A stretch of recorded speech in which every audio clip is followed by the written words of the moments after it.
Line Tool L. The line tool in Figma is your go-to option for creating precise, adjustable lines. Let's explore its unique features and why it's often better than the pen tool for simple tasks. Activating the tool in basic use. Activate the line tool by pressing L. Drag to create a line in any direction. For precision, hold Shift to constrain the angle to 45 degrees or 90 degrees. Why use the line tool?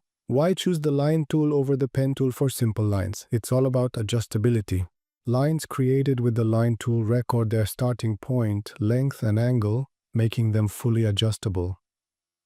In contrast, the pen tool records lines as 2 points, limiting edits to scaling or rotating the bounding box. This flexibility makes the line tool perfect for tasks requiring precision.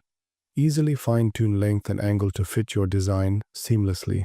The line tool combines simplicity with power, giving you full control over your lines. For straightforward designs, it's the smarter choice over the pen tool.